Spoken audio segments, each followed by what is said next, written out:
So here's how this all started. I've always wanted a station wagon. I think station wagons are some of the coolest looking cars. And when I found this station wagon, I knew I had to have it. I really wanted to do something cool with it, but wasn't sure what. Prior to this, I had built a 65 F100 with a Cummins diesel in it and was featured on David Patterson's YouTube channel, That Dude in Blue.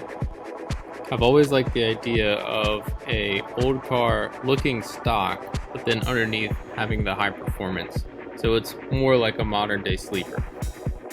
Now, I'm not too familiar on AMC or Ramblers in general. I've never had one. I thought that it was just a really cool looking old car. This one in particular is a 1961. So every year Rambler has changed the body style. This one is the two headlights and it has fins on the back, which I really like. I've never seen one this style before, and this is kind of what made me really want to build one because I would be the only one with one. So I've always wanted to do a frame swap. I wanted to put a modern car underneath of something like this that was old, so that way it would drive like a newer car, but on top look like it's old. So I began looking for vehicles that were similar wheelbase that would fit under the footprint of the Rambler. And we found a few that would kind of work, but at the end of the day, it wouldn't be as cool as what we had decided. So meeting the width of the Rambler is more of the challenge. Trying to stretch the frame and make it longer isn't that big of a deal, but trying to find a car that would fit width-wise was the challenge. And a vehicle that kept popping up that seemed like it would fit pretty good is a Corvette. What's nice about a Corvette is it already has a full frame and already comes with a V8, has independent front and rear suspension.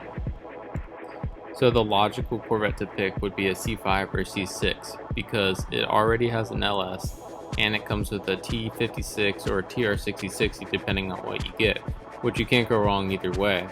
But the issue is those cars have a transaxle transmission and we need to utilize our back seat because we still want this thing to be a really nice street car. Hop in and go to a car show, drive to LS Fest, drive to autocross events and stuff like that.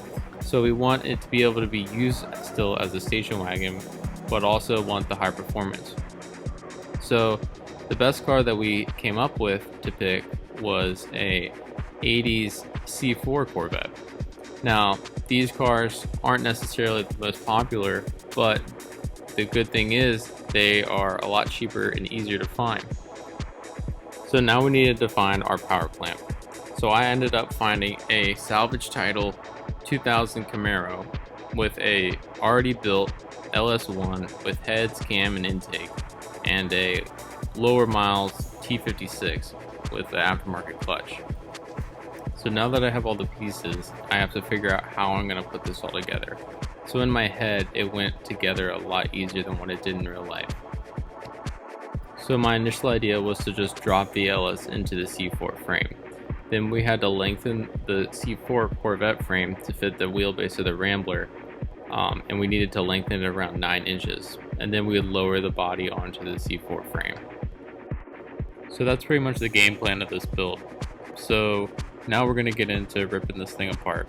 So like I said, we have to design this car in CAD. We began by taking pretty much everything that we can apart, pulling the motor and pulling the transmission out so we can start to map out where everything's going to fit and eventually design this whole car in CAD. Pulling this thing apart was kind of a challenge. All the bolts are super rusted and it probably never been taken off before, so it took us a while to rip everything out, but eventually we got it all taken apart.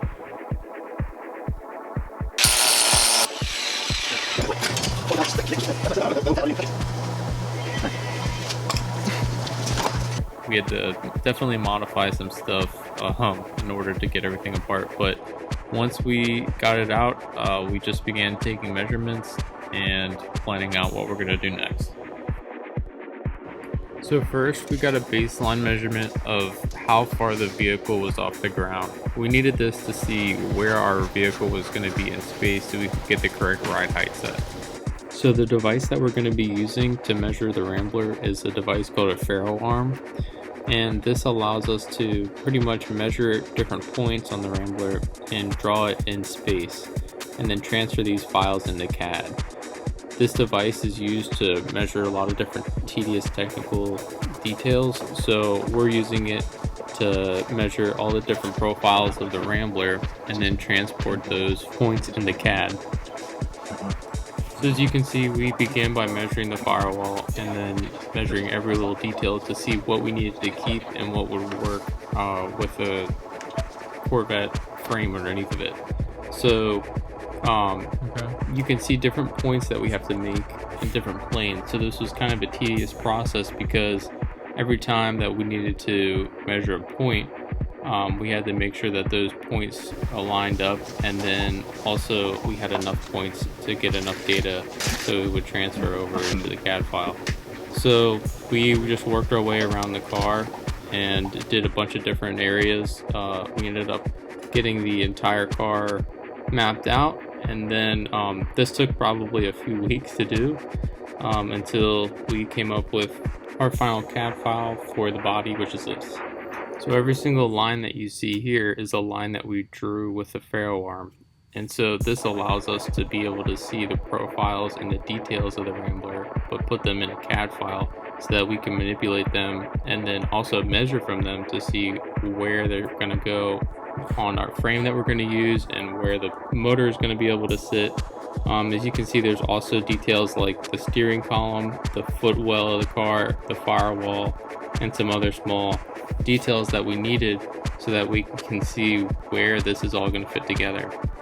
This is a super useful tool that we could use in mapping the car out so that we don't have to cut and guess of where things are going to fit and how we're being able to measure where everything is going to fit to. This also eliminates a lot of guessing work, so we don't have to go back and forth with a tape measure trying to measure the frame and then measure the body of the Rambler to see where it's going to fit.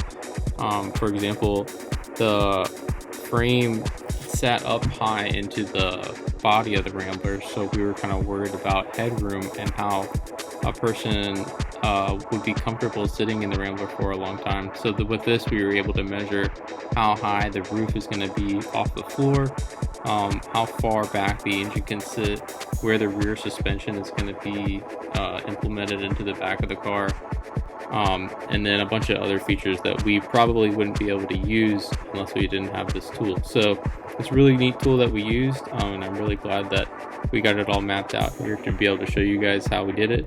And so you'll see more of this on the next episode where we tear apart the Corvette and the Camaro.